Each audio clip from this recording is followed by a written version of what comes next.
এখন এখন এই যে কীর্তন কীর্তন কীর্তন ভাগবতে দেখো একটাও বাবারা নাই, দুই একটা ছিটে ফোটা। মায়েরা কেন এত এখানে এসেছে জানেন? আজ শুনে নিন, আপনারাও শুনে বুঝতে পারবেন যে আপনাদেরকে কেন কৃষ্ণ ভগবান মহাপ্রভু এখানে টেনে এনেছে। কেন বলো তো? যদি 5 জন বৈষ্ণব আপনার বাড়িতে সেবা নিবে বলে, কে রান্না করে? পটলের বাবা। হ্যাঁ, পটল। এই আপনারা ভেবে দেখুন। আচ্ছা, যদি আপনি কোনো কারণে বাড়িতে আজ থাকতে পারবেন না, আপনি লক্ষ্য করে দেখবেন আপনার বাড়িতে আপনাদের ওই ভম্বুলের বাবাকে বলে দিবে যে আগামীকাল আমি থাকবো না, আরে তুমি বসো, আগামীকাল আপনি মন্দিরটায় সন্ধ্যা প্রদীপ দিয়ে দেবে। মাগো কি দেয়? ও দেখবে পাশের ঘরে কোনো মেয়ে আছে, তাকে ডাকবে, নেড়ি নেড়ি রে, তোরে 5 টাকা দেব, তুই সন্ধ্যাটা আমার দিয়ে দে। একদিন মাত্র চান্স পেয়েছিল যে মন্দিরে উঠে প্রদীপটা দিয়ে গোড় করবে, কিন্তু ও পাশের ঘরে মেয়েকে সে চান্সটা দিয়ে দিল। আর বৈষ্ণব সেবায় রান্না হলে মাতাজিরা দেয়, মাতাজিরাই রান্না করে। তাহলে বাবা কি ভক্তি পেল? আরো একটা কথা শুনুন, বাড়িতে ভিখারি এসেছে, কারা ভিক্ষার চাল আর টাকা দেয়? নিশ্চয়ই বাবারা।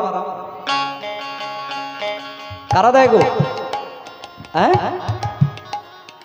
তাহলে আপনারা বৈষ্ণব সেবার কাজ করছেন, আপনারাই আজকাল পরিক্রমা করছেন, আপনারাই আজকে কার্তিক ব্রত উদযাপন করছেন, আপনারাই বাড়িতে ভিক্ষা দান করেন, আপনারাই সন্ধ্যার সময় লাল আলতে পড়ে শাড়ি পরে, কি উজ্জ্বল বদন। ওই সময় যখন মায়েরা যায় না, আমি দূর থেকে দাঁড়িয়ে প্রণাম করি। কেন জানো? ওই মাগুলোকে আর জীবনে বেঁচে থাকতে থাকতে আর দেখতে পাবো কি না। হ্যাঁ, মাথায় কি সুন্দর করে কাপড় দিয়ে কাপড়টাকে ফের প্যাঁচ মারে। অনেক মা আছে দেখবে প্যাঁচ মেরে এক কুড় রেখেছে, আর সন্ধ্যা প্রদীপ নিয়ে যখন ওই মন্দিরে যাচ্ছে, ওইটা দৃশ্য দেখে মনে হয় স্বয়ং বৃন্দা দেবী নিজের পূজা নিজে করিবার জন্য এসেছে। তাই পৃথিবীতে তোমরা লক্ষ্য করে দেখবে মায়েদের ভক্তি দিনে দিনে বাড়ছে। আরে আমার মতো হাওয়া গোবারা, টেক্কা, কাফন, রুগুতন এই নিয়েই ব্যস্ত হয়ে, তবুও তোমাদেরকে নিয়ে চলতে হবে, ওই স্বামীকে বোঝাতে হবে। আরে সতী অনুসূয়া কি করেছিল? স্বামীর সতীত্ব ধরে রেখে ব্রহ্মা শিব আর বিষ্ণুকে সন্তান রূপে নিজের বাড়িতে দলায় ঝুলিয়ে ফেলেছিল। বেহুলা কি করেছিল?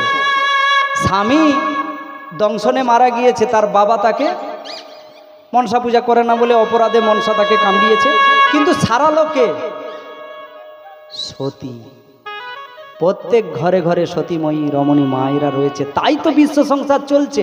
এরা সন্ধ্যা দিচ্ছে, এরা ঝাঁঝ দিচ্ছে, এরাই তুলসী পরিক্রমা করছে, আর আমরা রাজনীতি করছি, আমরা রাজনীতি করে বেড়াচ্ছি। হ্যাঁ, এছাড়া কোনো উপায় নেই। এই জন্য বলছে ধীরে ধীরে মায়েদের ভক্তি বাড়বে, বাবাদের ভক্তি ধীরে ধীরে লোপ হয়ে যাবে। তবে মা শাস্ত্র বলছে আলাদা, এখানে কোনো বাবা নেই, কোনো মা নেই, আমরা সবাই হলাম সেই কৃষ্ণের দাস দাসী। হ্যাঁ, জীব নিত্য কৃষ্ণ দাস, যেই ভুলে গেল সেই দোষে মায়া পিশাচি তারে গলায় বাঁধিল। ওই বাবারাও যদি সন্ধ্যার সময় মাথায় কাপড় দিয়ে তুলসী তলে বসে, কৃষ্ণ ভগবান তারেও কৃপা করবে। কিন্তু যদি আসে এই যে 2-1 পাগলা ঘুরে রোডে দেখেন না, ওদের অত চুল দাড়ি বড় কেন? কি গো মা বলো? ওই যে পাগলাগুলো রোডে ঘুরে বেড়ায়, ওদের এত চুল দাড়ি বড় কেন বলো না? ওই সে মা বলছে যদি নাপিতের ঘরে না আসে, নাপিত কি খুর কাঁচি নিয়ে যাবে ওর কাছে? সেই রকম পৃথিবীতে 1 মাস ধরে ব্রত চলছে, কৃষ্ণ কথা চলছে, কত কি চলছে, কীর্তন চলছে, ভাগবত চলছে, উনারা যদি না আসে, আমরা কি টেজ খোল খরতাল নিয়ে তার বাড়িতে যাব? এই জন্যে বলছে মাগো, যেখানে হয় নাম সংকীর্তন সেই তো বৃন্দাবন। আপনি বৃন্দাবনে আসবেন না, কৃষ্ণ কথা বলবেন না, আর এদিকে বলবে ওই মিনার মা তুই করলে আমার হয়ে যাবে।